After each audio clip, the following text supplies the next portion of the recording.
Tonight on Public Access Live, writer, comedian, dare I say actor, because he has played people other than himself, one of the cast of Talk Show Incorporated, one of the writers of Talk Show Incorporated, and of course, this year's Puntasmagoria Pun Competition champion. Tonight's guest is Ethan Sandoval, and that interview starts in 3, 2, 1. Welcome to Public Access Live, your view, your glimpse into the entertainment scene from where I am. I'm not going to mention where I am. What are you, crazy? I'm not stupid enough to mention Tulsa. My guest tonight is, of course, writer, actor, stand-up comedian, and Puntasmagoria Pun Competition champion, Ethan Sandoval. Hello! How's it going? Now, me and Ethan have a special bond. We actually attended the same comedy class. Wow, he didn't get you. along with Chris, we were all in the same Peter Bedgood comedy class. They were. Did you ever expect to see your trophy case getting so full after that class? Well, yeah. The only thing I had in there was a championship from high school for reading poetry the best in German. German poetry. Yeah. So are you well? Can you speak German very well? What? Quoi? That's French. Das ist gut. Das ist sehr gut. Das ist sehr nicht gut. Oh. All right then. Congratulations, Mr. Sandoval. We'll get to questions in a minute. Mojo, calm down. No, actually, keep the questions coming in. 7 inches. Not the question. Not even close. And that is my sister you're talking to. Oh. And I thought his she wife. I thought she was like asking about like. No. Actually, let's get to the questions gotcha. so we can nip this in the bud. Congratulations, Ms. Sandoval. What was your best pun of the evening? Oh, there's multiple questions here. Did you know you were going into the competition that you might win? Thank you so much. Yeah, so I didn't know it was a contest. Would you like to share the format, because you were going over it a little bit? Yeah, it sounded a little confusing, but so the format was there was 5 rounds. 3 rounds were pre-written and 2 rounds were improvised. Okay. So the first round was pre-written, 45-second, as many puns, or I thought it had to be a pun story about pop music. Then the second round was improvised pun game, Life is Like, which is Life is Like, then you'd say like Dr. Pepper, Life is like Dr. Pepper, there's 23 flavors and all of them are shit, stuff like that. Okay. Then you did, another improvised pun, you did another 45-second pun round, again that I thought was a story about flowers, and then another improvised game, which was Sex with Me. So, Sex with Me is like Pac-Man, I just can't stop gobbling, things like that. And then... Was that one of yours? No, those were both just off the top of my head. Oh. He never shuts off. I have autism. He's at the lower end of the spectrum. Don't feel sorry for him. Yeah, no, I deserve it. But, I already told everybody I was going to be absolutely somber tonight because you have enough joy and glee for everyone in the room or the world. Yeah. The final round was just as many puns as you could do about Tulsa.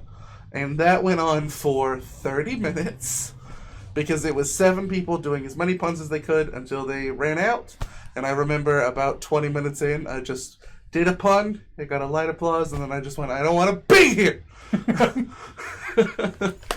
So, I mean, you know your sense of humor. Yeah, it's very dark. Well, I mean, but you have a pretty good idea, hey, I've got a pretty good grasp on this. Yeah. It's one of the forms of comedy I move freely in. Yeah. And you showed up, and were you relatively certain that you had a good shot at placing? Or so I didn't realize it was a So I wrote all of my puns in the car 15 minutes before I walked into the building. Procrastinator. He was 3 before he had a belly button. Yeah. Well, that's just because of my size. But I have a belly crater. Yeah, but I can't do the fake. I cannot fake laugh at all. That's fine. That's all of you. But, yeah, I didn't really realize it was a competition. Like, I knew it was a contest, but I didn't think it was a real one. Do you find puns corny? I mean, kinda. So but when you're sizing up the other competition, you're like, that guy's really corny, I'm in trouble, or... No, it's like... Because some people really do work well in corny humor. Yeah, and I think it's only corny if you resign yourself to it being corny. But if you decide to sell it and, like, actually commit to it, then it becomes a joke. Like, one of the puns I did was, it was like, I decided I wanted to learn a traditional Latin dance, but my height is a problem, so I've decided I'm going to be a Tulsa dancer. And that was... Was that the one that won it for you? I mean, no single one. It was an accumulative score, right? Yeah, it was all 5 rounds. Which one? Tell me the pun that you were like, nailed it. The pun that nailed it. So, it needs a little bit of context because it is Tulsa related. Fair enough. There is a barbecue restaurant that is local to Tulsa called Albert G's. Right. And it's very good. If you're ever in Tulsa, I recommend it. Save the food for the end, but go on. But I can't not talk about it. I'm the elephant in the room, and we have to address it. Go on. But the pun I did was, my friend walked up to me and he was like, "What is Einstein's first name?" And I went, "Albert, jeez." And it got an applause break, so... You're like, I wish I'd written a joke as good as the pun I just told. Yeah, it was a throwaway line, but it worked, so...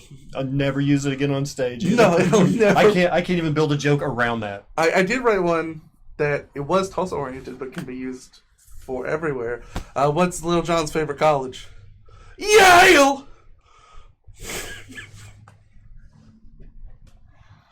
You know what? I'm in this place where I'm not going to say I'm old, but when he said Little John, I went to Robin Hood. Oh, yeah. I don't know. I didn't immediately think the rapper that has a catchphrase. Yeah, no. Please feel free to join in the conversation. If you have any questions, just type them in chat. I'll ask him. Yeah. So, most of the people I have on here are older. Yeah. I mean, they're not this old, but I mean, they're older. Yeah. And they've had a lot of experience in comedy. You pretty much were fresh. You weren't even old enough to play in the bars that we were booking shows in. I was 20. You had already made the decision to start the comedy road. What got you into it? So, if I really go down to like the first moment, I was like, maybe I can do comedy. Did you start a theater? Did you have a love of being a performer? So when I was 2, my mom put me in dance. I did ballet, tap, and jazz. Oh, nice. And I did that until I was 8, and that's when kids learn what the word gay is, and I stopped.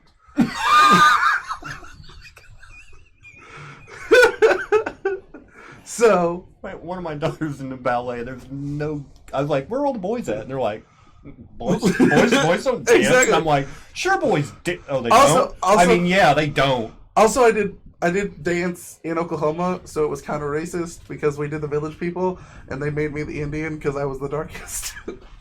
Because I'm half Hispanic.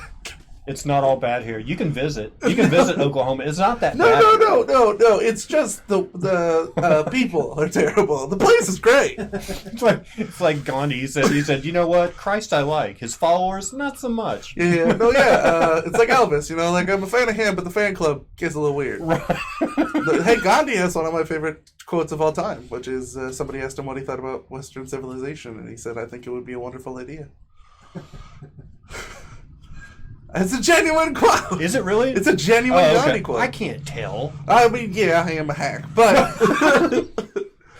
You have that earnest streak. Like, I can't tell when he's trolling me or not. I really can't. It's like because it's all an act. It's like whenever I start talking about Flat Earth, he's like, meme, edgelord, meme lord.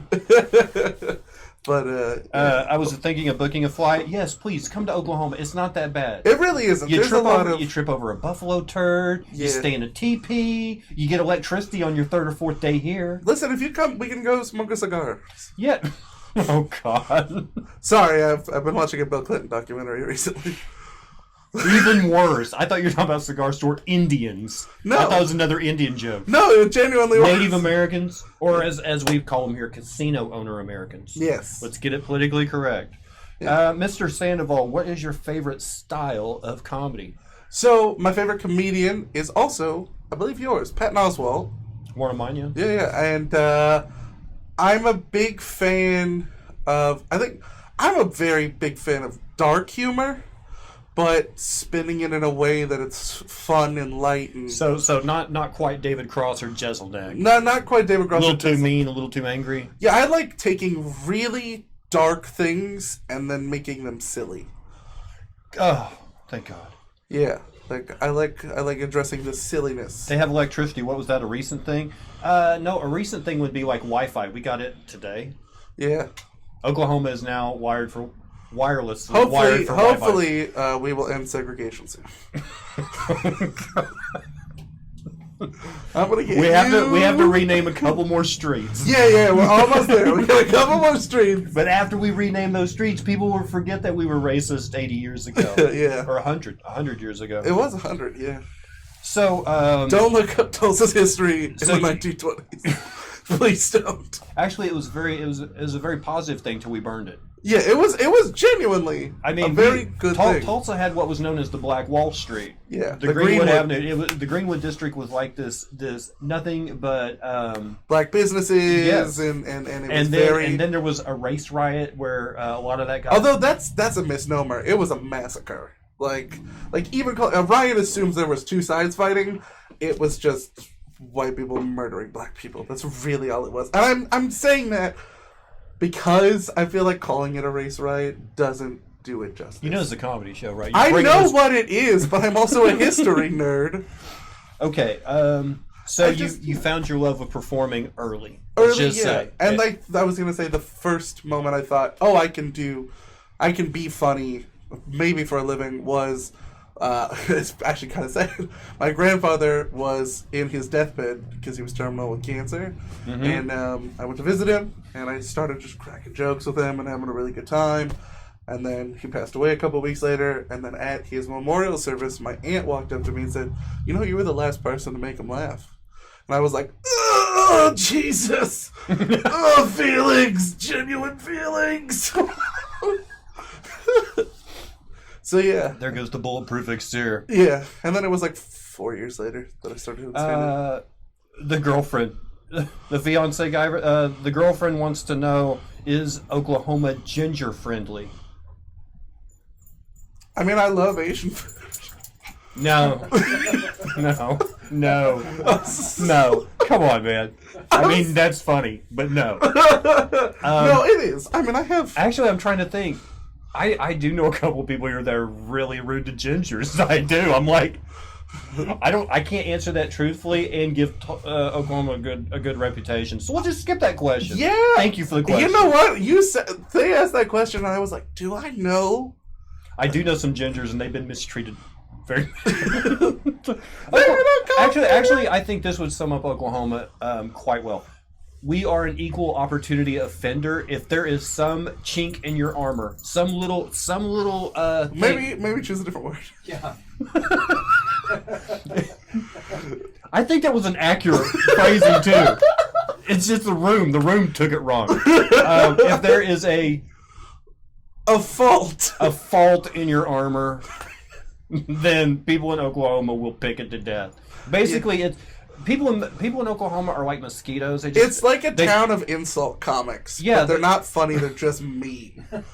People in Oklahoma will try to. They'll be nice to you until they find that one way that they get under your skin, and then they dig in like a tick. Yeah. They're there forever. But I found very early on, if you just laugh at that, they get real upset. I'm sorry, Mojo. I didn't mean to say chink, and then everybody take it wrong. The phrasing, though, if you look it up literally, is chink in the armor. It is. I mean, but that Sports Center guy got in trouble for it. So there was a guy on Twitch that got banned last week for saying mongoloid. Oh. There are three. Okay, for those of you who don't know, who don't study anthropology, there's actually. Oh my god. No! There's actually three skull My types, friend three Kevin. distinct skull types in anthropology that separate mankind. It's Anglo, Negroid, and Mongoloid. It's actually a type of, oh my god. It's like the PC people have taken words that have meaning, given them new meanings, and then said we couldn't say them anymore. I can't talk about asbestos. Why? Because it's flame retardant. It's like, oh, you can't use that word. It means slow. Yes. It slows down flame.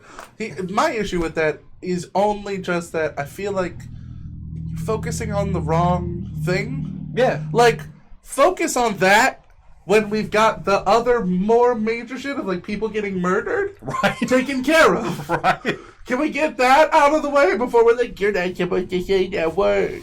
Do you have a problem? I'll ask you 2 questions because this generally stems from I could ask this question and the prefacing remark would be, if you have friends on Facebook, comedy friends on Facebook, okay. Number 1, the PC culture. Do you find it?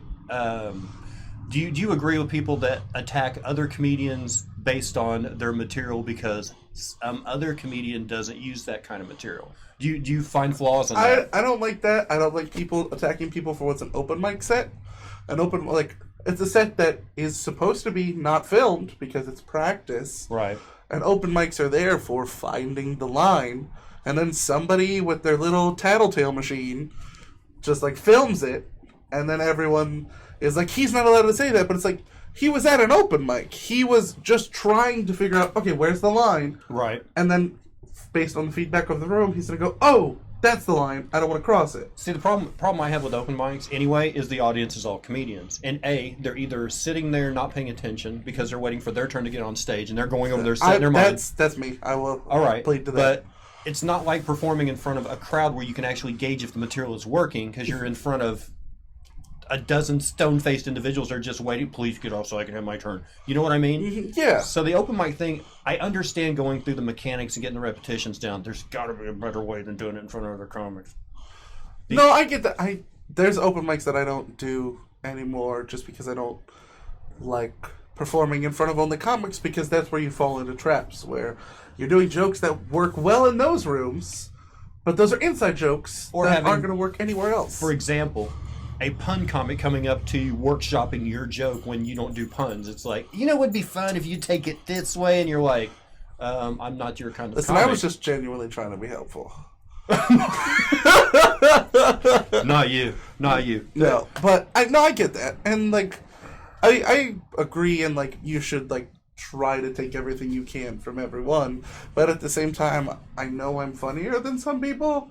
And that might sound cocky, but just, I've been doing it for almost 3 years. Well, I have at least some confidence in my abilities. And you've worked some rooms. I've worked some rooms. You've had some rooms rolling. I mean, I was at the Starlight that night, and granted, you had the audience rigged with your family, but they were still... Hey, there was 4 family members. And you went after them. It wasn't like you were just telling jokes and your family was like, oh, Ethan, he's so funny. Like, he openly, like, went after them, like, roasted his own family there to the enjoyment of the crowd. Yeah. By the way. But, yeah, Zara Frost, thank you so much for joining the stream tonight. I appreciate you. I love your face. I'd send you... Oh, I can't.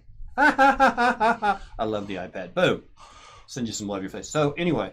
the other thing that you could preface by saying, if you have a comedy friend on Facebook, you're going to get, anytime there's like a major news event, you're going to get 50 hot takes. How are you on the hot take? Listen, it's not spelled hotcake, so I'm out. But you know what I mean? I hate it. I hate it so And especially much. comics that aren't topical. Like, if you go to their show, they don't do topical comedy, but something happens in the news, and they're like, I got a joke for that. It's like, oh my God.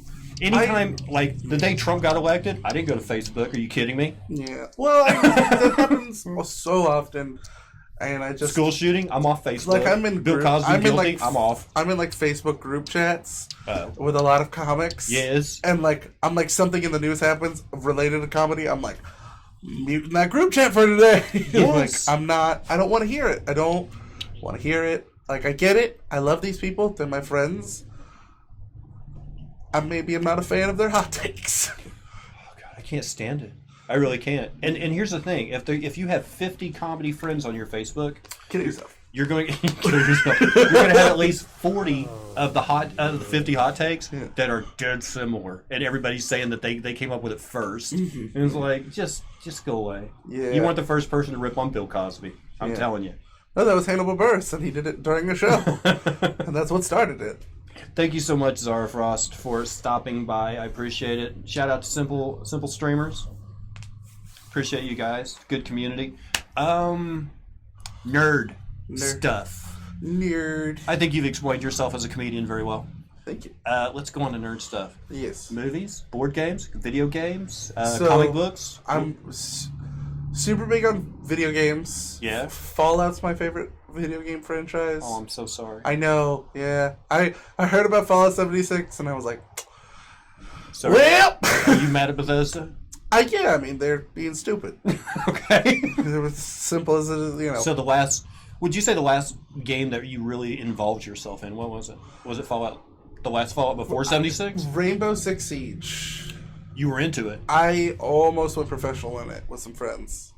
Nice. Yeah, I was the flaming distraction. That was like my role, where somebody would be pinned down, and I would just be like, I won't take the bullets. I can't tell if this is puns or not. No. The flaming I distraction know. that was getting pinned down and taking the bullets. Listen, the game's called Rainbow. Leave it alone. But no, I was like, my friends all had their set characters, and I Okay. would just choose based on the map. That was Okay. my role in that game. And But you really involved. I think Scrimmed every night, I think I had like matches. 700 hours in it. Oh wow. Yeah. Are you a sucker for a Steam sale? No, I actually Are you PC or console I'm- mostly? PC mostly. Okay. However, I haven't really played video games much in the last 3 years. 2 years or so. You've been busy. Well, that and my computer. Where I live, I don't have great internet. It's Tulsa, and also It's amazing we can stream a show at all. we've got it hooked up to a potato. We're streaming everything via this iPad. Yeah, no. So I don't have great internet. Firstly, and also I had my computer in my trunk, and I hit a mailbox, and it caused the graphics card to fall out and break the hard drive. So I have to get a new graphics card and a new hard drive for my computer. That guy's got a huge dick. There was a motorcycle that went by in case you couldn't hear it. Yeah. Oh no, they can hear right out the window. Okay, cool. See, there's a window behind us. Ah! Yes. Yeah, that motorcycle was on the river. Yeah. Right about. So do you like the board games? Are you a Marvel or a Star Wars guy? Do you wait for the? I'm Marvel and a very obscure DC. Really? Like Midnighter Oh wow. and like Moon Knight as well. Are you excited for Endgame? Maybe I'm not. excited. It's really hard to say I'm excited about these movies when they're releasing 6 of them a year. You know what Yeah, I mean? it's like it's Disney, so you've made your money. Go it's away. so hipster to be like, man, I was a fan before it was cool, but like that was when it was fun. Yes. That's I think that's what the thing is. Like I remember like going to my school's library and they would have just like these anthologies of like the best of Fantastic Four and the best of Spider-Man and the best of Incredible Hulk, and I would just like read through those like it was nobody's business. So yeah, but I also like Do you ever take some of the things that are trending right now, like the Marvel movies and the Star Wars? Because Star Wars had a following, but now it's like it's part of the culture. You know? Yeah. Do you mold that into anything in your comedy? I don't. I have a joke I've been working on recently. About a guy in a Target fedora and some suspenders at a Marvel show? No, 'cause I'd go I have for a it. joke I've been working on recently, Jeez. and I always started off by saying, so I think the thing that everyone gets wrong about fucking the Hulk is that they're like worried about like what if he was But he does it with a smile, so it's okay. they're worried about what if he was inside of you as Bruce Banner and then stubbed his toe or something and got angry and turned into the Hulk, like you would explode. And I'm like, yeah, that's bad. But imagine if you were inside Bruce Banner and then he turned into the Hulk. I don't want to imagine that. It would become go on. It would turn your dick into a credit card. Also, I bet he's like the worst person to do laundry for. Like, can you imagine trying to have to get like streaks out of Hulk's underwear? I love it. You can't tell, but I love it. These are the things that I think about at night. Do you write like typically like were you there the night Rick Gutierrez was telling us at the Looney Bin how to write? No. I was not there. I'm not sure if I should share this because he actually charges people money and has like a 3-hour workshop on how to write comedy material.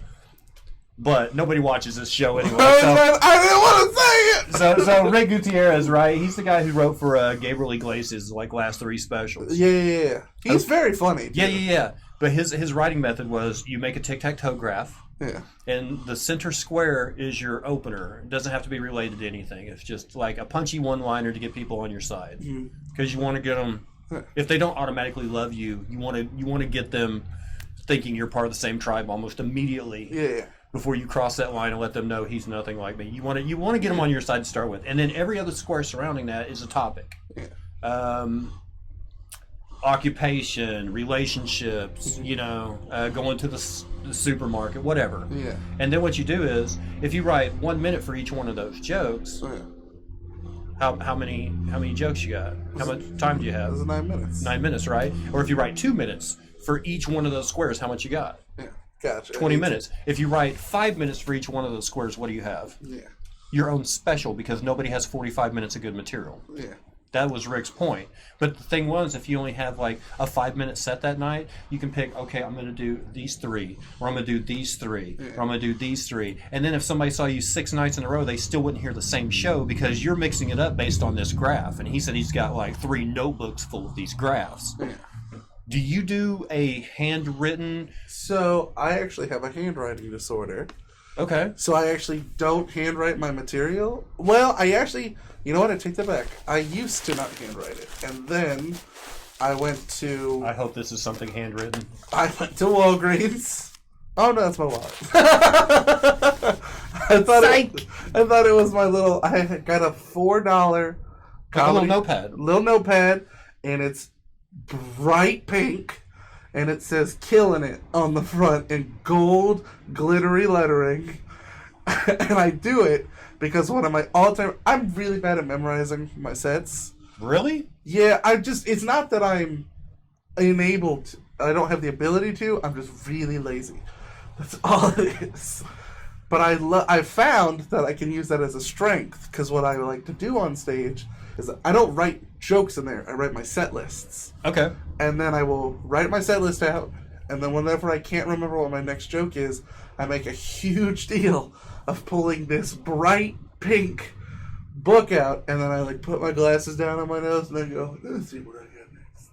And just like, did you get anything out of the 6 weeks that we learned something in Peter's class? did we learn things in his class? No, the first week he did teach. Do you remember that? The first week he actually gave us, because I brought a notebook to his class. It's like, it's a class, you got to have a notebook and a pen, and I brought it. And then like the next 5 weeks after that, it's like, why am I still lugging this notebook around? He's going to sit there and draw comics and go, get on stage, let's see what you got this week. Yeah. You know what I mean? Did you get anything out of his first week other than good writing and rewriting?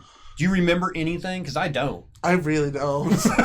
I didn't remember he taught. And then the girls start bringing in coolers like week 2. Oh, but you weren't old enough to drink. I wasn't old enough to drink, but that didn't stop everyone from trying to peer pressure me into drinking. That's right, they did. Everyone was like, "Hey, you should drink something," and I was like, "No, it tastes gross." You know what? That class, I was literally worried that for the next 5 years of my life, I was going to have to go up against the people in that class. Every comedy show, and I was like, there's no way anybody's going to give me more applause. That class was real funny. Than the big man himself, right? Yeah. Oh, Jason? Yes. Jason was fantastic. I know, and then he didn't do comedy after that. Yeah. And Michael, he didn't do comedy in the class or after the class. Yeah, he didn't do it in the class or other class. And then Summer and Amanda and Spring. Spring, sorry. Amanda, they did comedy a couple of times. Yeah, they've done it sparingly, but they've got families and kids. Chris did the New Blood show. Chris did the New Bloods. I did the New Blood show. I had to wait because the class ended in May and I turned 21 in August. So then I did the New Blood showcase, and then I did the New Bloods contest, which I won. Did you win yours? I won mine. Took second. To TJ, right? No. Oh, who? It was a tie for first between Lauren Turner and Casey Malone. Well, in fairness, they're still doing it. So. Yeah, and Lauren was great that night. And Casey had the crowd stacked. Yeah. A lot of family there. Yeah. I mean, Lauren... Actually, they both did. I had 3 people in there. I had Chris, my sister, and Joan. Joan Wright showed up to cheer for me, and that was it. I had... And the people that came to see Lauren and Casey weren't cheering for anybody else. I had my mom, my stepmom, and my dad. Oh, I forgot. Angel. Angel's still doing comedy. Angel's still doing comedy. He's in Arkansas. Yeah, he used to... Oh, that guy. He used to drive in every Sunday for the class, and then just have Peter go, get up there. Yeah. I will say, so Angel, for those of you that don't know, Angel is Hispanic. I'm also Hispanic, so it's not racist. But Angel came into the class. That's not funny. All right, calm down. Angel had this weird cadence about himself when he first started. He'd already done stand-up, though. He'd already done it, but he would, like, tell a joke and then pause, or, like, he would pause for a really long time in the middle of the joke, right? Well, that was the laugh break. Well, no, for him. He had him built in. And then Peter, at one point, asked him, so, like, I understand that it's difficult for you to stand up because English is your second language. And Angel went, no, it's not. And Peter was like, oh. That's one of the funniest moments I ever remember from that class. I felt so bad for both of them. Do you like food? Is that like a shot? No. No, we always talk about You, food porn. I know. I just have to. Okay, we don't have to talk about food. Would you like to talk about Flat Earth? Mm-hmm. Fat Earth? What was that? Mm-hmm. Actually, we never got to. We didn't get to talk about the games that much. Do you play board games? I play a lot of like card games. Magic? No, not Hearthstone? like that. No, like Cards Against Humanity. Oh, okay. Yeah. And I used to play Hearthstone. So you like party games? Yeah, I'm Apples to very apples. much an extrovert. No, really? Yeah. Yeah, we were really hoping you'd come out of your shell tonight. Yeah. Well, I would, but I gotta dry clean it. I call Ryan Green a Cadbury egg. That's great. Yeah, because if Ryan Green is the Russian nesting doll one size down inside of me. I call him a Cadbury egg because he has like this chocolate exterior of self-confidence and apathy towards anyone else. Yeah. And that surrounds this white creamy center of insecurity, and then the yellow is where he pees himself just a little bit because he is insecure. It's like somebody once described me as an M&M that you've left out in the car, because I've got this like really like there's that first interaction with me where it's always kind of awkward and kind of weird because I have really bad social anxiety. What? Yeah, I have terrible social anxiety. And how can you be an extrovert and have bad social? I don't know. It's like a lion that's afraid of blood, but that's like. It's genuinely. I don't know why I do. Maybe it's because I was bullied a lot. But I have really bad social anxiety, so that first interaction is always a chore. Okay. And the second you get in past that, it's just mush. It's just the mushiest, gushiest person. You remember the group outside of the parlor? Like, we would get out of class and there'd already be comics showing up to open mic. Yeah. How long was it before you actually like stood next to them and joined and pushed your way into a conversation? It's like 3-4 weeks. Like, these guys are comedians. I'm not gonna. They're all having a little talk over here. And well, see, here's the thing. When did you feel like I'm part of that group? 2 weeks ago, but 3 years. Took you 3 years to butt in. 2 years to butt in. Hey guys. But here's the thing: I have social anxiety, but I'm also a fucking idiot when it comes to social interactions. So even though I'm really awkward about saying something, I will say something because I'm like Kramer walking through a door. I'm just like, "Hey, everybody!" And then here's a conversation, and then we'll have it. Okay. Yeah. So it's like, it's the bull in the china shop method of conversation, where I'm just like, I'm involved in this whether you like it or not. Does that always Don't work? try that with sex. It doesn't. No. Does that always work, or do you find yourself like you, a group of 5 people? Hey guys, I want to have a conversation, and 5 people walking away. Does that happen? That's only happened once, and it was with Landry Miller. Was he one of the people that walked away? It wasn't that he walked away. What happened was... Listen, I know all his secrets, so we're good. You know enough of them to get him in trouble. I do. I don't know all of them, but I know enough. Yeah. But Landry, I remember there was an open mic. It was my 21st birthday.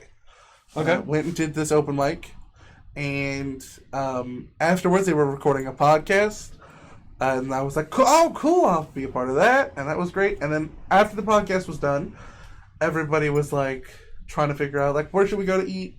That way we've done recording, and they were like, "Let's go to IHOP," and everybody like kind of walked to their cars, and me and Landry are kind of parked in the same area, and I'm walking towards our cars, and Landry goes, "Are you going to IHOP?" And I go, "Yeah," and he goes, "Well, that'd be weird," and then just walked to his car, and I didn't do comedy again for 3 months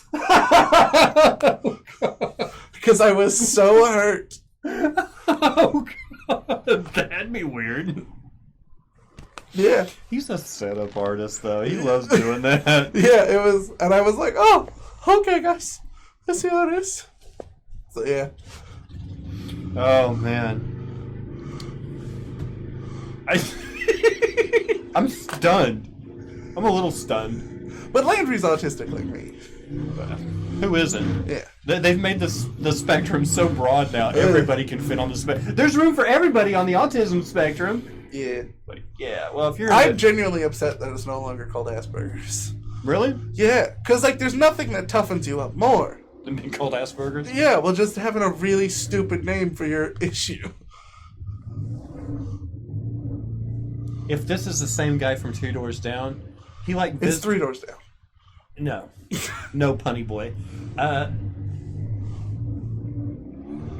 Is he fucking it? What's I don't. happening? There's a house 2 doors down from me that has on weekends these 2 guys in motorcycles will come and hang out at that house, and then they leave at 2:00 in the morning with their yeah, and it's like, all right, how many more weeks of this do I have to put up with before I literally pick up the phone and call a policeman? I mean, there is a such thing as noise pollution, right? You know what would make that perfect? What? If it was a motorcycle cop that showed up.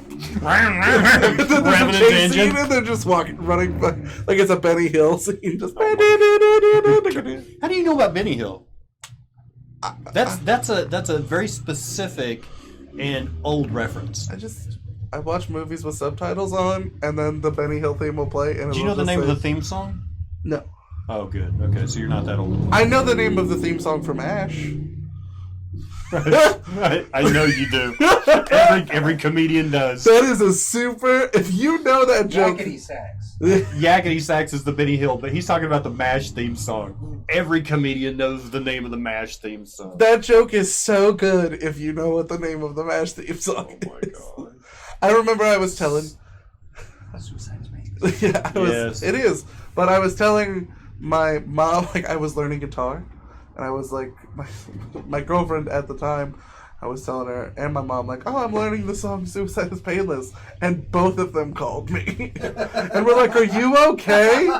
And I was like, "Yes, it's the MASH theme song." And they're like, "Why do you know what it's called?" If I was learning a song called Scientology, would you be calling me so worried right now? No, I would be just unfollowing you on all social media. Did you ever think comedy was a way to get chicks? No. No. Absolutely not. Dude, the only way I'm going to get chicks is if I go to a chicken farm. That's it. That's it? That's it. I'm on a Dude, 5-year single streak. on purpose? No. Really? No. But, I mean, you're not, looking, though. I mean, you're I'm actively out there. I'm just so bad at first impressions. Mr. Ize, thank you so much for the tier 1 sub. Oh, thanks, Ize. I appreciate you, man. I do. I love your face. Thank you for the sub. But what I'm saying is, it's not like you're out No, I'm looking not for a I'm not on girlfriend. a puss hunt. But Are you basically just sitting there going, "I'm going to be Ethan, And if someone in my daily life that I interact with, if it happens, it happens, but I'm not chasing it, is probably where I'm going with that. It's somewhat that, but I'm also on dating apps. Are you really? And not just for the material? No, I mean, there's a lot of comedians that do it just for the jokes. I do have a very good... Even married ones. I do have a very good joke about it. Okay. Which is just, I was on a dating app and there was a girl who, her profile said, "Don't message me if you're 30 and miserable." So I messaged her and I said, "What if you're 22 and miserable?" And she responded. She was like, "Ha ha ha, that's so funny." And then, on this specific dating app, it gives you a notification if they've looked at your profile. So, at that point, she hadn't looked at my profile. So then I sent her a message that was like, I don't remember what it was something stupid. And then I got a notification that she looked at my profile, and then she never responded.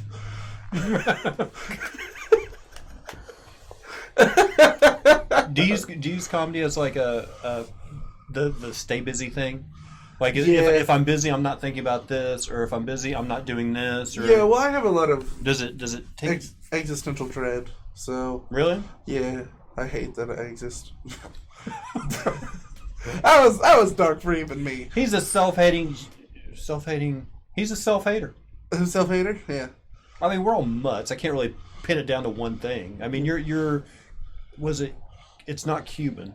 It's South American, if not Mexican. You said earlier that you were Mexican, and you... I said Hispanic. Oh, okay. I'm South American. Yes. Starts with a C. Colombian. Nope. Earthquakes. I don't remember. Chile. Okay. My father was born there. Yeah. All right. Mr. Sandoval, what is your favorite thing in the world? That's kind of a vague... Okay. What's your favorite thing in the world? What is my favorite thing in the world? I'm trying to think. Probably dogs. Really? I'm a big fan of dogs. They're like my dog that I've had for like 15 years died in like October last year. Aww. And I was just house sitting for a friend and he had dogs and it just reminded me how much I fucking miss having a dog in the house. I have a cat. But I like to like snuggle, and my cat is a cat, so he's like, "Fuck that noise." Yeah, right. Yeah. Describe your perfect day. Like everything. Like I wake up here, I get to perform at this venue. I had this for dinner that night. Like, what is Ethan's perfect day? Dream day. Dream day. Okay, so I love their music. Dream day. I think my dream day would be. I wake up in my own apartment. And that's because I live with my parents, and that would just be nice to not be living there. And I know I've got a bunch of shows lined up for the future, which is just something like a nice little thing I have. Like this week I've had a lot of shows, and it's been like one of the best weeks of the year so far for me. Yeah, you were at Louis'? Yeah, I had a show in Tahlequah on Sunday. Then I also had Talk Show Incorporated. Then I had the Pun Show on Monday. Then I had Louis on Tuesday. And then I have this. So it's 5 shows in a week. Which nice. Is, I think, a record for me. Is it? I think so. I'm not sure. But doing that, I know I'm going to perform at... What's a club I really like? New York or LA? Let's just start with that. I think my humor suits a New York audience better. I think so. I wouldn't go west. Yeah. I personally, I wouldn't. Yeah. My car is only pointing to the east. Yeah. I think New York's just my... Although Denver's another area that I really like. Oh yeah. It's a good scene there. Yeah. But yeah, performing there. Are you a movie guy? And if so, on the spot, top 3 movies. I am a movie guy. Number 1 is In Bruges. Okay. Number 2... I hate it so much now. Donnie Darko? Really? I really liked Donnie Darko as a kid. But now you don't. No, I'm not a big fan. So I guess we'll substitute that for Brokeback Mountain because that movie is a masterpiece. It's very good. Used to or now? I'll say now. Now, okay. Brokeback Mountain. And then a very underrated movie, I think The Imaginarium of Dr. Parnassus. which was that's the Richard Dreyfuss movie, right?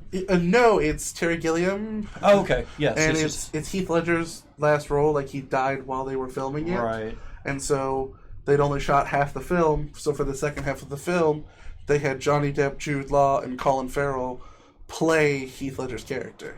I see.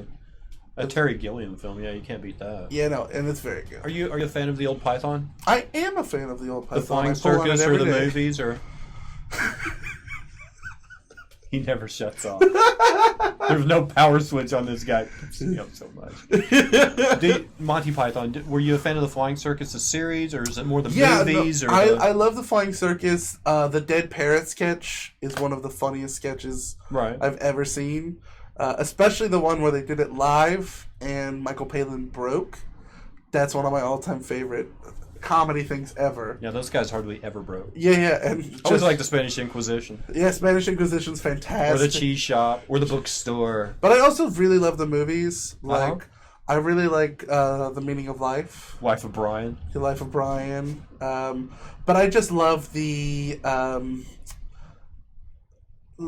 God, what's the song where they're trying to convince the woman to be an organ donor?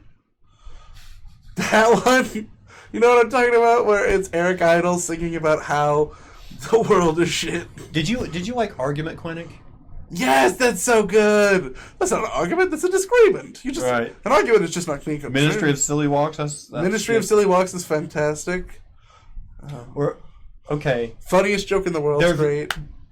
You know, it's crap that I have to even preface this by saying suicide is a bad thing. But the one where the bankers are all at there's two guys in an office and people keep falling past the window and they're like, was that so-and-so from fifth floor? And they're like, yeah. And then they start making bets on who's going to be next. They're like, come on, Parky. Come on. Yeah, pay me. Like, would that go over these days? You think? I think it would cause a lot of, like, this I mean, they took serious subjects, but they made them silly. Yeah. That's the... Like, people I know. don't silly them up enough anymore. Like so we were talking about PC-ness earlier. Yeah. And there was this one thing I saw in the news recently. Hello, sir, can I have your liver? Ah, so good. But also the one about safe sex, where it's like the Irish Catholic family. Oh, right. And they have 40 kids. That's so good. But there was an article recently about Shawn Mendes, the pop singer.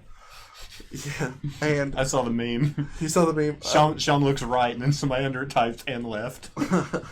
Well, the thing that happened was somebody asked Shawn Mendes if he was gay, and he responded with, "I'm not gay," and people got upset about him saying, "I'm not gay," instead of saying, "No, I'm straight," because they were like, by addressing it that way, he's implying that being gay is a bad thing. And I was like, if somebody said, hey, are you a fire hydrant? I wouldn't go, no, I'm a human. I would say, no, I'm not a fucking fire hydrant. Right. Here's the... And this, by the way, I do want to say, I was the president of my Gay Straight Alliance in high school. Like, I've been in parades, I've been marching. It just, really stupid things piss me off. Do you see any other occupation that PC hurts more than comedy? Because we are bound to so many rules now. Comedy, I think more so just being in the public eye in general. Just like, I get it if you're a creep. If you're over there, you're in a bathrobe and you're cranking one out in front of females, I get that. You're a creep. But as far as whatever we say on stage, like, why do we have to guard and rewrite our stuff just because a political climate's changed? I mean, it's. I don't understand. There's no other occupation that I can think of that is under so many rules right now. Yeah, but I think the thing I hate about it is that it's so hypocritical, right? Like, I make jokes about having autism all the time because it's a very funny thing to have. It's silly. But if you don't have autism and you make a joke about it, then you're being a bully. But yeah, and like, that's the thing, like, I'll see... Well, I take it back. There's another comedian I know of in town who has autism, and he has it far worse than me. He has it much worse than I do. And he does a lot of jokes about it. And people will come up to me after I do a joke about having autism, and they're like, dude, that joke was so good. And then he'll go up and do jokes about having autism, and they're like, God, this just made me uncomfortable. And I'm like, well, that doesn't...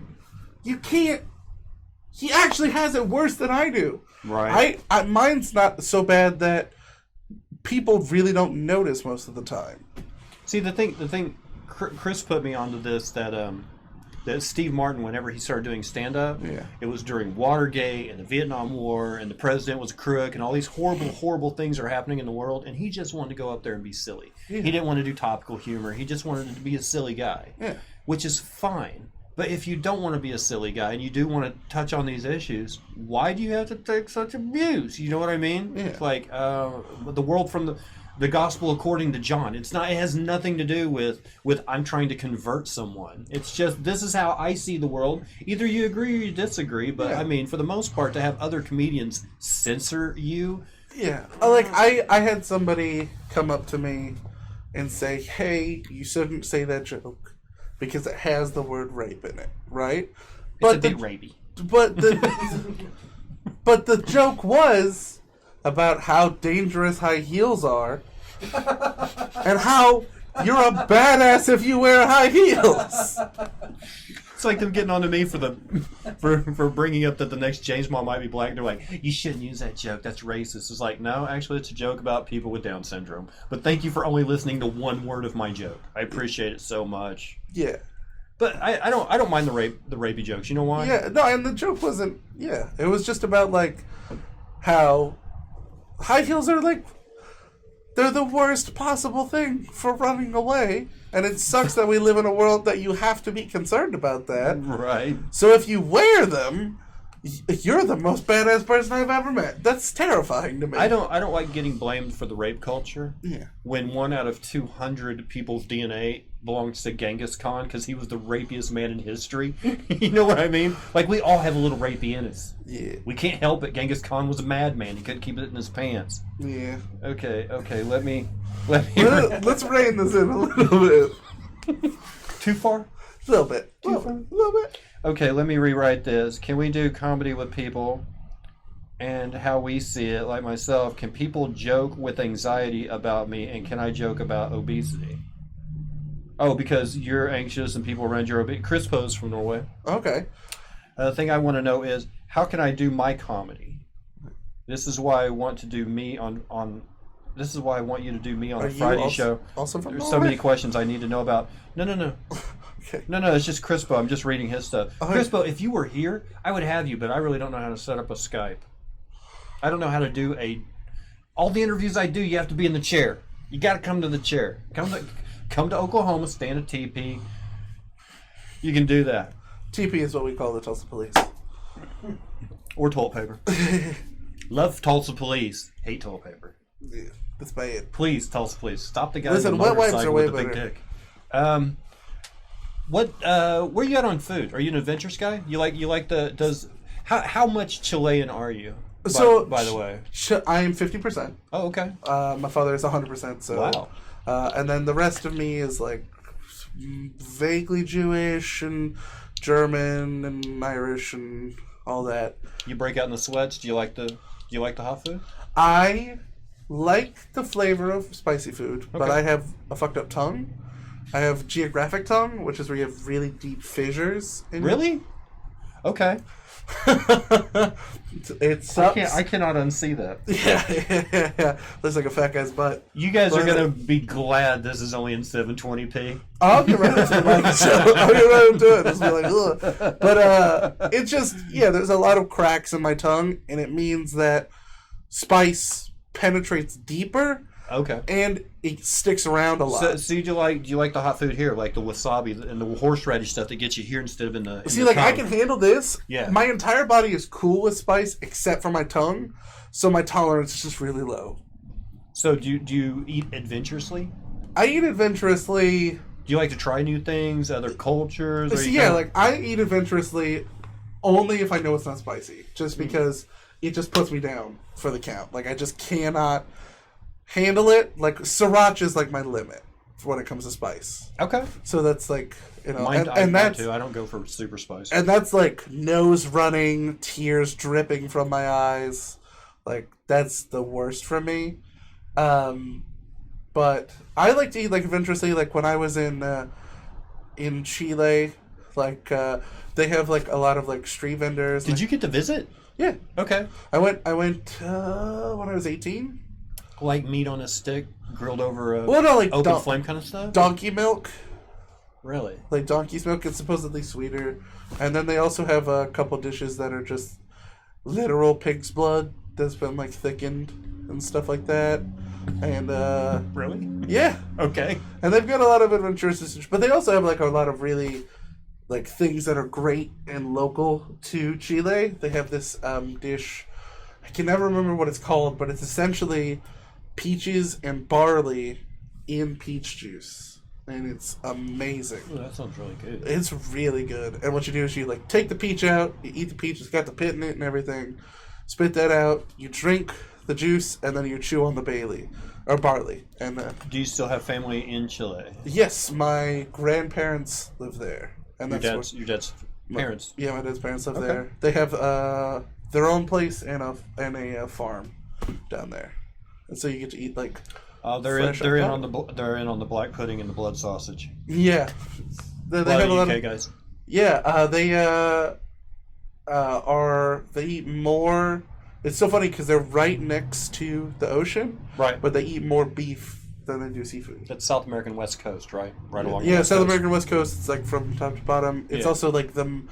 They had the worst recorded earthquake in human history there. It was a 9.7. And one of the worst football disasters ever. Oh, Like yeah. like a whole team on an airplane. No, we're very adventurous eaters. So, some of the guys on the plane found that out. Yeah. Heyo. But yeah, Uh, I'd try it. you try human? Yeah, I'd try human. Really? Yeah. Not today. No, we now we're poisoned and gross and horrible. Oh, thank God. And I'm stringy. You don't want to eat this. Chris, on the other hand, Yeah. marinated just right. No, I've got some in the trunk for later. We're good.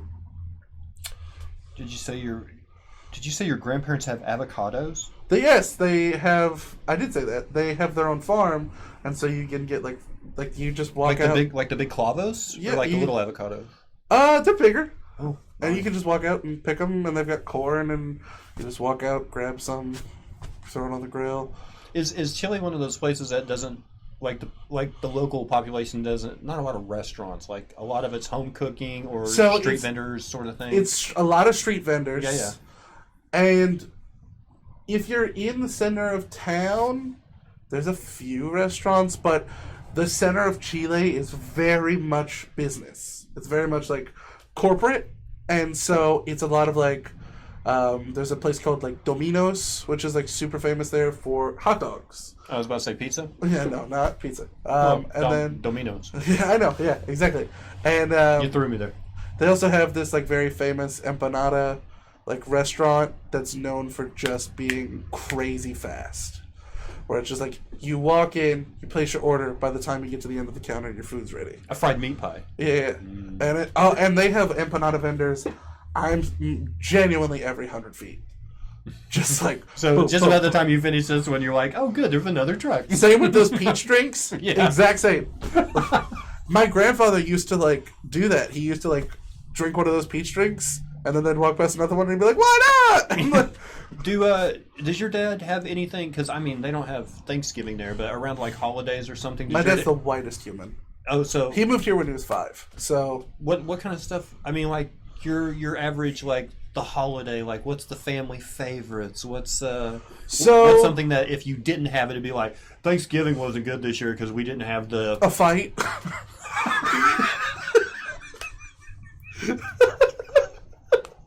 Thank you. I love you, buddy. My family's not big on holidays, so I will say this: there is a very traditional meal in Chile. I'm sorry, I can't hold it together. Go on.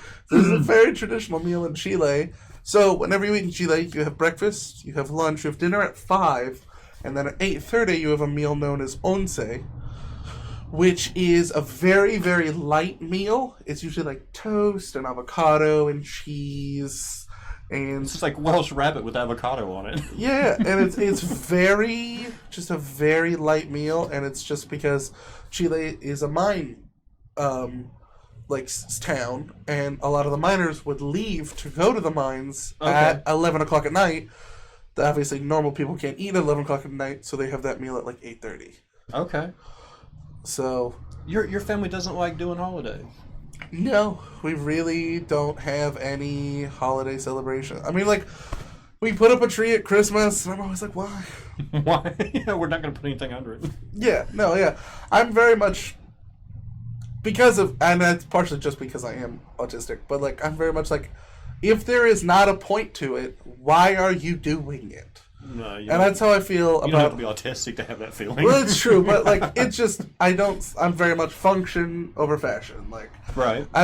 Why do I have to wrap this present? Here is the present I give... Fair enough. Yeah, and I just, like, I don't know. So is there times of year that your family does... there's not, like, one holiday that the whole family gets together for your dad's birthday or nothing? I mean, like, my immediate family, like, Thanksgiving, but, like, that's on my dad's side. On my mom's side, because my parents are divorced and remarried to other people, my mom's side, they do have a much larger, like, Thanksgiving and a much larger Easter. And I remember this year I had to choose, or, well, I guess last year I had to choose between, like, Thanksgiving with my dad, which was we're going to go eat at a restaurant, or Thanksgiving with my mom's side of the family, which is, well, not my mom's side, my stepdad's side, to be fair, which is quite backwoodsy and racist. And I was like, which one do I pick? And they were like, racist family has pie. And I was like, well, I can't. That's not pie. So you can either have dinner with your dad and give a holiday tradition and probably affectionate interaction. Yeah. It's very businesslike. Yeah. Like, I'll get the check. You know? Oh, happy Thanksgiving! Or go and your stepfather's family is racist. To be fair, that's not true. I joke about it. They're not racist. They're backwoods. They're very backwoods. Like, my stepdad is Oklahoma. He's very Oklahoma, and his family is just, like, if you wanted a picture of what a traditional Oklahoma family is like, that is their family. Okay. And they're just like, they live in the middle of nowhere, and they're very... How many trucks do they own? All of them. All of them. All of them. And, like, Thanksgiving dinner is served in a Cool Whip container, and all the kids don't have sippy cups. They have, like, empty honey jars that they use as cups. Like, it's just very, like, Great Depression survival tactics. Like, the Dust Bowl, grandparents lived through it. They're hoarders. Yeah, they're hoarders. They won't throw anything away. They won't throw anything away. Their house is, Could I have a little more iced tea in my cottage cheese container, please? yeah, it's very much that. Nice. I remember, like, being, like... Saves you sipping out of the jug. Being, like, 6 and drinking, like, milk out of an old mustard container that was, like, a squeeze bottle. Mustard sippy cup. Yeah. That's where... And so, I say they're racist. They're not. Racist they pie. Are, somebody did type in racist pie. Yeah, they are Trump supporters. So, that's where. We had a Trump supporter on last week. He got to hear questions from me. And then another Trump supporter got to ask some questions. How does he feel about that wind cancer? The wind cancer? The wind cancer. I haven't heard about the wind cancer. Trump said that windmills cause cancer. Really? Yeah. Yeah. Yes. They're going to start up an organization, and they're going to, instead of having ribbons, it's going to be pinwheels. Mm-hmm. I've got to get the news junkie back on the air. You know what? For all the fun we had on that show, at least I was up with the news by being on the news junkie. It's like, all right, what stories do we have to make fun of this time? And it was like, here's your stories. Like, I didn't even know that was going on. That show was around, and I never got to be on it, and I always wanted to. Me and Jackson been talking. I don't know if it's going to make a comeback or not. We'd have to find the right venue, but yeah. We're thinking about doing another panel show. I always wanted to do it, because I loved it. Agent Raptor is a Trump supporter. You can't really be a Trump supporter if you're only 14, Raptor. You have to be old enough to vote to support someone. Yeah. But we get the idea. In a few more years, you're going to be voting. Just hating my people doesn't make you a Trump supporter. Hating your people. Hispanics. Does he hate all Hispanics? I mean, he thinks taco bowls are Mexican or Spanish. I don't know if he hates Hispanics as much as he just doesn't want them entering illegally. Well, then he better stop giving them passports. I mean, if you actually began the phrase with, well, never mind. I get that he doesn't want them to enter legally, but like 80% of them enter on planes.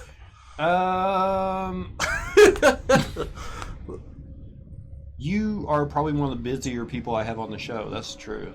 Is it? Yes. Like a lot of people are on here, but they're like, yeah, I've got a show coming up in a few months, but this is like the part of the program where it's plug fest. Like you get to spill anything that you get to tell them how to find you on Facebook or Instagram or Twitter. You get to mention where you're appearing next. This is like, all right. If you want to see Ethan Sandoval, the Puntasmagoria Pun Competition champion. Whatever is my stock point.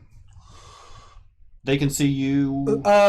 Normally on Sundays at the Talk Show Incorporated show. Right. I will not be there this Sunday because it's WrestleMania and I gotta watch some wrestles. Are you that guy? Yeah, I'm a huge WrestleMania. I'm a huge wrestling. Are you a WWE or WWF fan?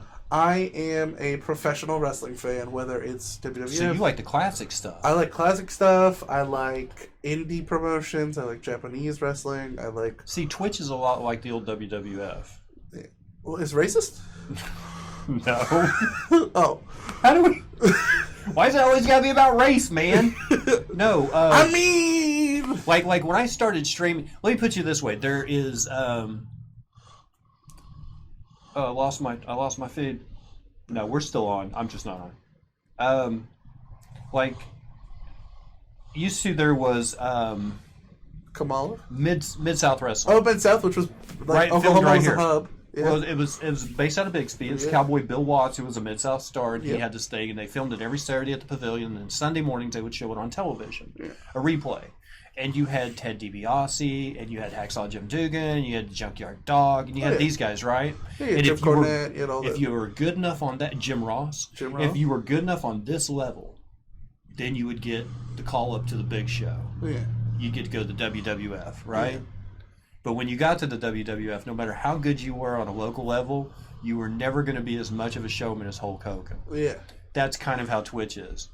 Like, even if I get a following, even if my channel does really good and I become partnered, I'm never gonna beat Dr. Disrespect. Yeah. You know what I mean? Because he is the Hulk Hogan of Twitch. Yeah. He's the flamboyant. He's got the entertainment value, and nobody. If he's the Hulk Hogan of Twitch, he should stay away from cameras and sex tapes. Well, he's already. Never mind. Well, I'm not gonna talk about that. Listen, you know what? If he wants to cheat his way to the top. Top 3 classic wrestlers, go! Top 3 classic wrestlers. So I'm more of a mid-2000s guy. Like, early 2000s. Like, Eddie Guerrero is my favorite. Okay. But if we're going to go classic, we're going to go with Mick Foley. Good one. Mick Foley's a good one. Then, let's see. Undertaker? Undertaker, but back then he sucked. Back when he first debuted. Let me ask you this, because if you like history and you like wrestling, which Sting did you like more? Oh, Surfer Sting, all the way. Which wrestling affiliation? Which platform? WCW. You liked him on WCW? WCW, best. Short hair, teaming with RoboCop. Because he was a Mid-South guy. He was a WWF guy. Yeah. He moved around. He was a journeyman wrestler. Yeah. So you liked him in the WCW days? Yeah, I liked him in the WCW days. And you know what? I'm going to throw Eddie into the the mid-90s. Okay. Because that's genuinely who, like, back when he was in WCW feuding with Ray over the Cruiserweight title. Right. That was, like, peak Eddie. And he just had this, like, sneer. Like, he was like, I'm too good for this place. And so I really like that, Eddie. And then I guess my third one would be Dusty Rhodes. Dusty Rhodes. You like Dusty Rhodes? Dusty Rhodes. You'll take it. Okay. He got a bicycle. I'm going to give you 3 names. Okay. and all of them are superstars in the top of their field, and you have to pick just one. Okay. Hulk Hogan, Okay. Dusty Rhodes, Ric Flair. Dusty. All day, every day. You take Dusty over Ric Flair? I take Dusty over Flair. Woo! Really? Listen, I love Flair. Really? I love Flair. You think you, as far as the smack talk and the pre-fight talk, on the microphone, here's why. you think Dusty Rhodes did a better job than Ric Flair? Or Here's Hulk why. Hogan? Ric Flair looks like a guy who could succeed. I know where you're going. Dusty Rhodes with that baloney burned birthmark on his flabby belly. Coming out with a feather boa and sweet sapphire. Oh. There is no reason that son of a plumber should have ever made it. But he was funky like a monkey. You know what I mean, though? Like, those guys, like me and Zampino talked about when he was on the show, that those guys used to write their own material. Now they're writers for the W. Like, I have a writing degree from Columbia University. And they're like, how good are you at hyperbole, and how many times can you use brother in a sentence? That's all we want to know. Brother, let me tell you something. But those guys used to improv that. Those guys used to improv and write their own stuff while they were on the mic. Like, and they would go out there and do acrobatics in a ring. Yeah, no. You know who was great? There was a fairly recent promo with the wrestler The Miz. Yeah, I know Miz is. You know Miz, and there was this show they did called Talking Smack, which they would do after SmackDown. Yeah. And it was a semi-shoot. Like, they kind of knew what they were going to say, but for the most part, it wasn't scripted at all. Okay. Like a Christopher Guest film. Yeah. And they idiot.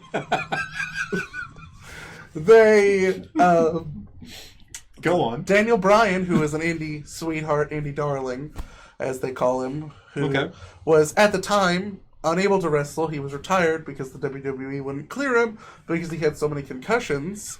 And Miz was the Intercontinental Champion at the time. But Daniel Bryan said, "I think you wrestle like a coward," to Miz. And it was like fully not scripted at all. And Miz was like, "I'm not the coward. You're the coward. You know why you're a coward? Because you say you can wrestle anywhere, but you still work out your contract with the WWE. Why don't you quit? If you love wrestling so much, why don't you quit and give these fans what they want? I'm not the coward. I wrestle a style, so I don't have to retire early. You're the coward." And he got, so much that Daniel Bryan had to leave. And he goes, "I'm so tired of being called the coward. I'm the greatest Intercontinental." It was amazing. And unscripted. Totally unscripted. Wow. Chris Benoit's pillow game was next level. Oh, you should have let those dogs out of the pool. All right, some of the three that have been Mr. Ize, the pride of Dorset, has Stone Cold Steve Austin, The Rock, and the Old School Undertaker all day, every day. Old School Undertaker's terrible. I'll give you the other two. I would substitute him with Chris Jericho. Laxative says Eddie Guerrero, Thank you. Macho Man Randy Savage, and Chris Benoit. Oh, you're a work rate guy. And Ize comes back with I still like CM Punk. CM Punk, I think, is kind of overrated. What do you think about somebody like Lesnar that does the part-timer?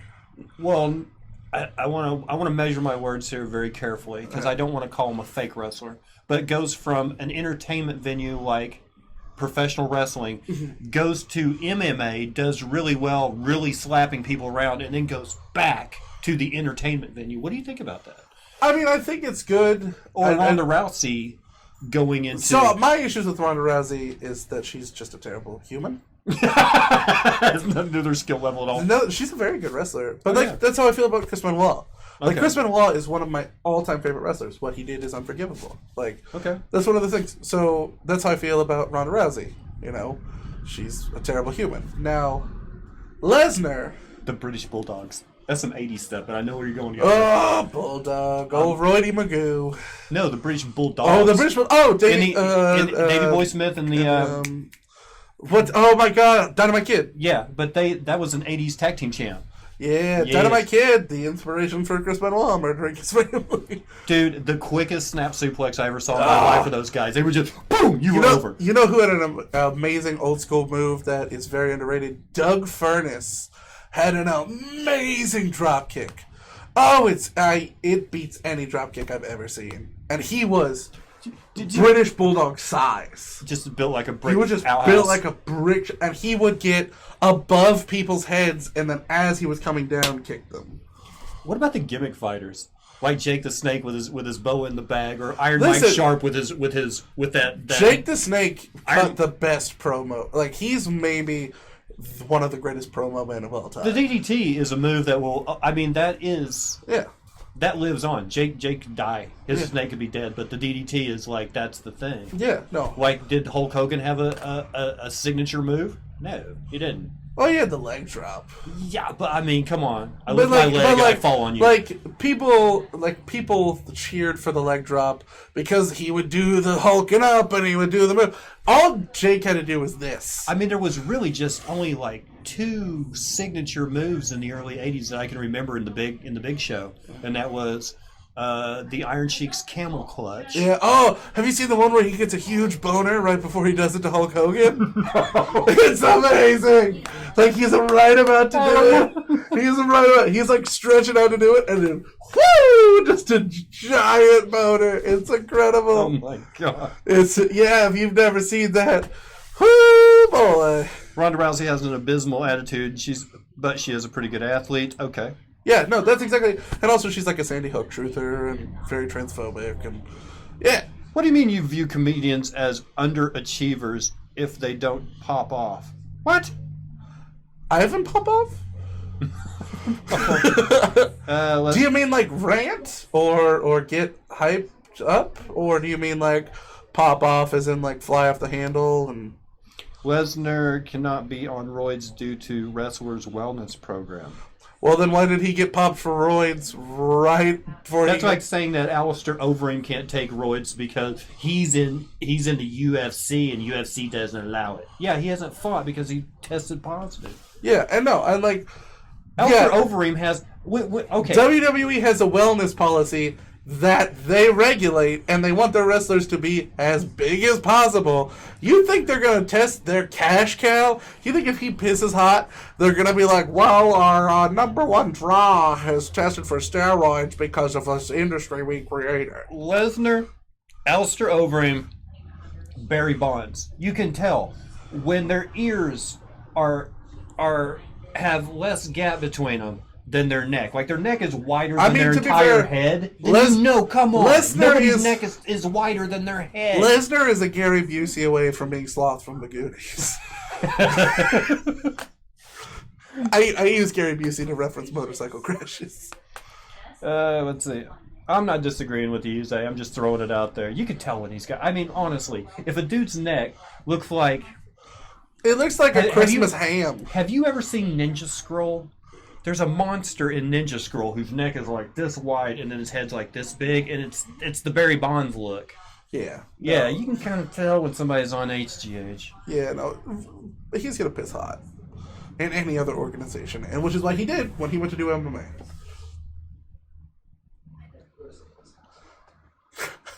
Oh, okay. I worded it wrong, Mr. Dubsy. I mean, if comedians don't test boundaries, they won't pop off. Oh, I see what you're saying. Yeah, I see. I thought... Yeah. Okay, Chris was kind of on our side. He wants to talk about comedians that aren't allowed to use the jokes that they want. Mm-hmm. Which I understand. Like, here's the thing. Like, that's what I said. Like, open mics are used for testing boundaries. And I'm all for comedians saying what they want. But you walk a fine line. Yeah. You have the silly set. Yeah. You can do silly comedy. But you could also do a That's Just Wrong show with me and Kyle Pendleton and Nick Burkett. You could get on stage with us too, because you also have a dark set. But for those of us that just do dark comedy, we are generally judged by people who don't do dark comedy. See, yeah, and the reason I do dark comedy is, one, I love dark comedy, but two, like, it sounds so egotistical. I'm just likable. No, it is. I'm a very likable person, and people see me and they go, oh, he's super cute. And so whenever I do, like, silliness, they're like, ha, ha, ha. And then I go into, I wish I was dead. It's such a juxtaposition that people can't do anything but laugh. See, that's what Nick Burkett does. Yeah. I mean, he's a lovable guy who's talking about his girlfriend is in the trunk of his car. And the people are just City like, bombing. Yeah, and people are just like, what? oh, look at him, he's still cute. You know, they don't Yeah. they don't even go to the fact. But if you get up there and you have like some ego and a little bit of arrogance and stuff, they're like, that guy's a dick. You know what I mean? Yeah, and it's a very fine line, and a lot of it has to do with how you do it, how you word it, and how you say it. I just get really upset when people get mad at someone for an open mic set. And also, I should say, there is a difference between testing the line and being an edgelord. You know what I'm saying? Yeah. Like, there's a difference between, like, I think this joke might work, but maybe the wording needs to be... Like, I have a joke about my stepmom calling me, and I'm not going to say it just because we're on Twitch. The derogatory term for a gay person. Right. And she said it as a joke. On Twitch, it's referred to as the F word because the other F word's accepted. Yeah, exactly. Yeah. So she called you the F word. She called me the F word.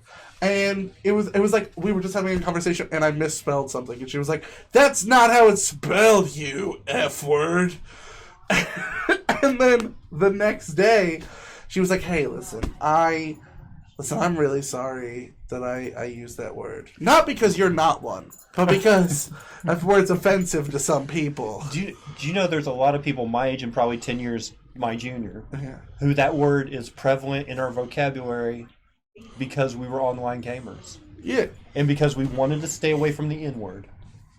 And we don't want to be racist, so we would call each other that. Yeah. So there's this whole generation of online gamers that word was like part of our vocabulary. Yeah. Well, Bill Burr has that. If you've ever watched The Green Room with Paul Provenza, which is, if you're ever wanting to just see the inner workings of comedians' minds, that show's great. It was on HBO for like 2 years. It's very good. Bill Burr was on it talking about that word, and he goes, it's just such a ball-busting word. Yeah, yeah.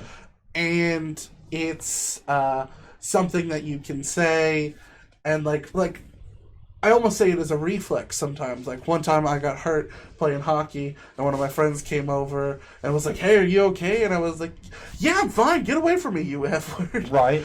See, I never used it. Yeah. But I know plenty of people that can't break themselves from using it because when playing TWL matches, old Call of Duty 5-on-5, Search and Destroy, did you see what that F-word did to me? Like, that was just, I mean, it was the culture. Yeah, it's the culture, and I get that, like... And especially keyboard warriors. You know, some people can't type without typing that word because they're used to typing that word and shit. Yeah. And, like, I get that, like, that word has such a derogatory past. And you can't, like, look past that. You can't just ignore that. The British, it's a sig. We know. Yeah. I've heard... You know what? I can't say on Twitch because... Well, I guess I could because it's in context. But I've heard, like, I can't remember if it was that Mitchell and Webb look... If it was Sir Digby Chicken Salad and his sidekick Ginger, I think at the end of one of the episodes it was, or Sir Digby Chicken Caesar, I'm sorry. But at the end of one of the episodes, he's like, give me my can, I'm gasping for a fag. And to us here, it probably was like, oh, but over there it's like, oh, he's ready for a smoke. You know what I mean? But, I mean, so many people get hung up on... It's really hard... Here's what I think one of the biggest problems with trying to be very PC is. And it's just that with the world being in this globalization era, I should say, where, like, everyone has contact with everyone. People have colloquial things that they say... Right. That mean different things. I think it all comes down to if they catch you trying. If people catch you trying to be PC, then they will judge you by PC all the time. But if they're like, that guy is never PC, then they usually don't hold you to task. Yeah. You know what I mean? But if they see you trying a little bit, then they're all the time like, oh, don't do that. Oh, don't say that. Don't use that. Where, like, someone like me, they're like, he's never tried real hard. Just get him out of here. Yeah. Well, like, I think one of the things that is a brilliant example of... not trying to PC the world is that in Japan, the little swastika is like a thing that kids used. It's like LOL. Is it? It is. Well, it's a Hindu. It's a Hindu symbol for like fertility and good luck. And good luck. Yeah. It depends on if the legs are pointing clockwise or counterclockwise. Exactly, yeah. And in Japan, a lot of them don't know about Nazism. They don't know. Like the younger generation has no idea. You know what? A friend of mine. This is no lie. It was Call of Duty 2 when that came out. Yeah. A friend of mine moved to Germany from here. Yeah. He got a banking job in Berlin. Yeah. He had to load Call of Duty on his computer, on his laptop in England because it wasn't available in Germany because it has Nazi flags in it, and Germans are still trying to distance themselves from the Nazis. It's like, well, we know Germans, not every German's a Nazi, but you couldn't buy Call of Duty 2 or Call of Duty 1 in Germany. Well, you couldn't buy the game there. It was illegal. You know, you couldn't buy Fallout in India because they had Brahmin in it. What? Yeah. And I guess you can kill the Brahmin. Oh, God. That's a genuine thing. And that's what I'm saying, like, censorship has been around forever, and a lot of the times it's stupid. A lot of the times it's wrong. Some of it is necessary. Like, there are certain things that should... And, like, the Me Too movement. It's like, that has a purpose to it. But just getting mad at someone for saying something, and they're 30 years older than you, or they live in a different area for you... I feel bad for normal people that are... I have compassion for normal people that have been sexually abused. Yeah. But I have no compassion. I've said this on this show before. If you're an actress and you go to a producer, you have a meeting with a producer in his hotel room by yourself, and he shows up in nothing but a bathrobe and you don't leave, your fault. Your fault. Period. If you're like, he wanted to have the meeting in his room, so I went up there and he was there in a bathrobe and there was just the two of us and you didn't leave right away, I don't have compassion for that. But if you're a normal person who gets abused by another normal person, yeah, that's a terrible situation. But there were 4 red flags that said you should have left. I get that. If you're the one on the news going, we need to have a movement in our own hashtag. No. You had the opportunity to walk out of there. I do think we do need to, in a slight disagreement to you, I do think we need to get rid of those underlying behaviors and mentalities of why the fuck does he think he can do that in the first place? Right. Because he's a creep. Because he's a creep, exactly. Yeah. I think that's what we need to get rid of. That's what we need to focus on. Yeah. And that's why I also get upset when people are like, you can't say this word, but then trans women are being murdered on a mass scale. Like, focus on that. You trying to censor people and what they say is not helping. But actually being an activist and trying to help with that, that's why I consider myself an activist, because I actually try to get involved in stuff. Like, yeah, absolutely. What are some of your issues that you really have a heart for? I really have a heart for just anything with the LGBT community. Okay. I'm part of that community.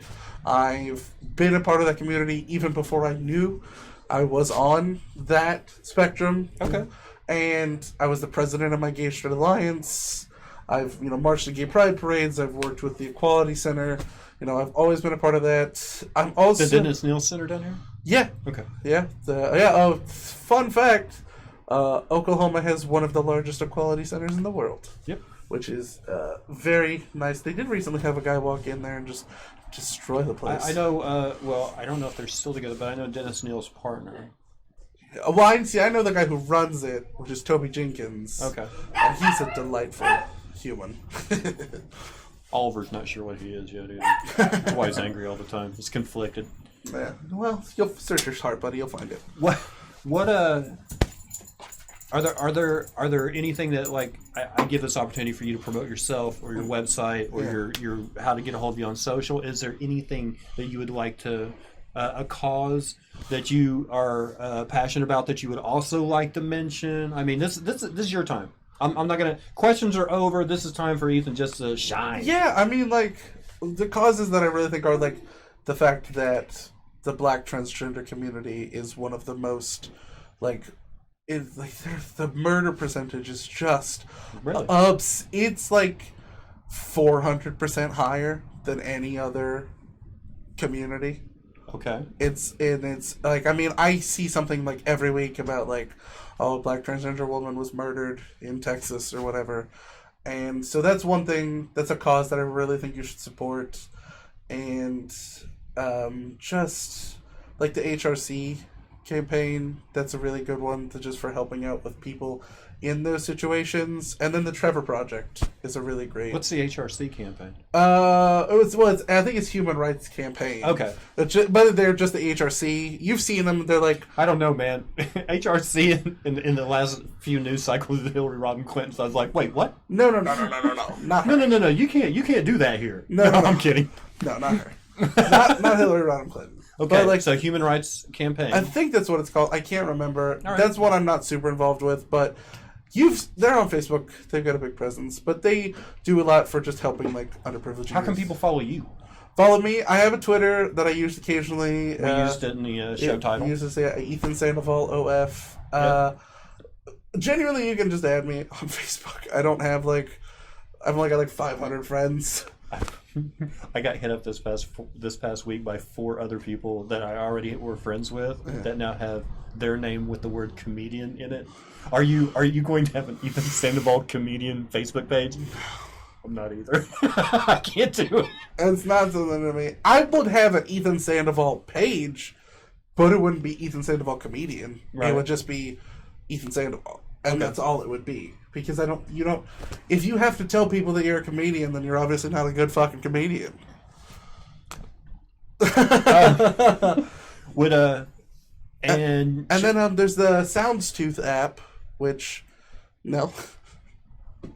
Do you not know what that? Not until May. Well, that is coming. They haven't released the name. Not until May 1st. Oh well, fuck it. Sean dropped it too. Yeah, he dropped it on his show. I don't care. But I don't know but I know that they're running testing or something along those lines. But I will be on that in the future as that comes along. Are you doing a podcast right now? Not currently, but I will be in the future. You have an idea? I have an idea for one. It's gonna be me trying to lose weight, but it's gonna be like every month I try a new diet and workout plan and do that for a month. Really? And then just do that and try to figure out what works best for me. And then just are you interested? Yeah.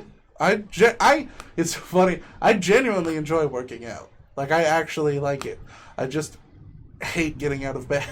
Like that's really all it is. I hate it. Yeah, and also I just have a long commute, so it's really hard for me to avoid eating fast food. And that's really. You should try being poor. If you get on a budget, fast food is not an option. I know it's not. We eat at home a lot. Yeah. But that's one of the things I'm really. The other night when I was at the Nightingale, and you guys were rapping, you're like, "All right, everybody's going to fast roll." I was like, "Yeah, I'm going home. I'm on a budget." Yeah, I should be. Duck fries sound delicious, but I'm not going. I looked at my I have a budget app, and I get paid $1,100 a month. $700 of it last month went to food. Yeah, that's about right though. But $200 went to rent and $200. Hey, can I tell you something? What? And if you guys are in the Tulsa area, you got to know this. All right, family of 4. I've got 2 kids, wife, me. We go to McDonald's to drive-through, $42. Right? Yeah. That's average. Yeah. You can go to Cheddar's at 71st and 169 Highway. Family of 4 with tip, $34. Who's going to have McDonald's over Cheddar's food? Yeah, Cheddar's is real good. Who's going to have drive-through over sitting down and let somebody wait on you? I went to Cheddar's one time. This is true story. It's almost $10 cheaper to go to a fucking restaurant than it is a McDonald's. Yeah, I went to Cheddar's one time with a friend, and the entire time I was like, you know what? I think I'm gonna order this fettuccine alfredo. It sounds really good. This chicken fettuccine alfredo. The entire time, like right before the waiter comes up, I'm like, yeah, I'm gonna get that. I probably said it about 7 times just because I was so excited to get it. And then the waiter comes up, and they go like, what do you have? And I was like, I'll have a steak. And I'll tell you in a second. My friend was like, why the fuck? And I was like, I just changed my mind. What I didn't want to tell them was I looked at the menu, and it said fettuccine alfredo with this, and vegetables. And I went, nah, that's too vague. I don't want no vegetables. Let's see. Oh, that's it. We're not taking questions anymore. It's all about, is there anywhere you're appearing coming up? You said you're not doing Not talk this show. Sunday, and then we're taking a few weeks off. We'll be coming back on the 28th, and then April? of April, and then we're in the talks for a Cinco de Mayo show. Okay, so if you're in the 918, Nightingale Theater on most Sunday nights, like he said, they're going to take a break. But it'll be this Sunday, then a break, and then back to 28th. It's around 7:30, 8 o'clock start time. It's like 7:55 is what we have as the start time. Yeah, well, the last poster said 7:45, and the one before that said 7:30. Yeah. And it's like, just show up. Yeah, Just show up. Just be there. Yeah, no, it's... Are you gonna pitch this week's show, even though you're not on it? Yeah, no, it's Who's going to the be a great guest? show. We've got Zahava Glazer as the comedian, Okay. and then we've got Evan Hughes, the Prince of Tulsa, as the guest. He's sitting in. Yeah. Oh, that's right. I saw the video. Of, That that video's ace. yeah, it was my idea. Well, Was it? No, I take it back. Did it you was clip Sean. that? It was Sean Singleton's idea, and then when it came up with when we were like, what are the things that we should be accusing him of? I was like, Dustin Hoffman's brother. I also pitched Who did the edit? Landry. Oh, lovely. Yeah, and then we were like, what's another thing we should call him? And we didn't include it in the video, but I was really proud of it, which was Evan Hughes, comedian, loving boyfriend, the next evolution in xenomorphs. Right. It was just the most absurd thing. Best wishes, Mr. Sandoval. Thank you, Mojo, for Thank being you. here. Guyver says, cheers. Mr. Ize, Raptor, Aero Laxative. Guyver, what does Mr. Sandoval drive? A Chevy. A Chevy Impala. Impala. The Empanada. The Chevy Impotent. Who said Earthworm Jim? Who's the musical guest? I honestly don't know, Don't know. because I'm not on it. If they wanted me to plug this thing, they should have had a part for me. Well, no, I canceled. Oh. Because of WrestleMania. Oh, right. Yes. Do you enjoy writing or starring on the show more? I don't know. I guess I'm a performer at heart, but I genuinely like writing just because it gets my creativity out, and I go fucking crazy if I don't. Do you guys table write, or do we you meet write at separately? Amazia's every Tuesday. Do you? We meet at Amazia's every You guys Tuesday. already have your premises, and then you guys just kind of We come in and we workshop them? spitball them. Like, one of them... And then we also have a group chat where if we just come up with an idea, we just shoot them in. I pitched one last night. It was like 10 o'clock at night. And I was reading this article about how in Britain they got a robotic rectum for proctologists to use to practice. Oh, yeah, the digital... That thing, because they only had one guy going to each proctology school, allowing people to shove their finger up his butt. And I thought it would be great to have that one guy come on and be like, robots taking our jobs! Would he walk funny coming in? Yeah, just walk like Vince McMahon. Vince McMahon looks like he's had a number of rectal exams. I'll show you after the show. No, please don't. He's 78. He's probably had many. Oh my God. Can we crash through Mazio's meeting? No, we can't. Thank you, Mojo. I mean, you can. I've got an idea for a... It was crashed by 12 cops last time, and they just came in to eat. Did any of them have any good ideas? No, they came in to eat, and I remember they were sitting right behind us, and at one point, I was pitching an idea, and I just said, I have a gun, and I'm in control, and none of them looked up from their food. That's disheartening. And everybody was like, what are you? And I was like, they don't fucking care. Evan Hughes as the guy. Oh my gosh. Have Evan Hughes played the proctology exam guy? Yeah. Ethan, it's been a blast. Thank you so much. We're going to come right back to playing something, but in the meantime, thank you guys for being here tonight. This was our special anniversary episode. I'm just kidding. We're not even on an even number. But thank you guys for being part of it. Thank you guys for joining in the conversation with the questions. Thank you for your candor. Yeah. And your positivity. It's a lie. We'll be right back.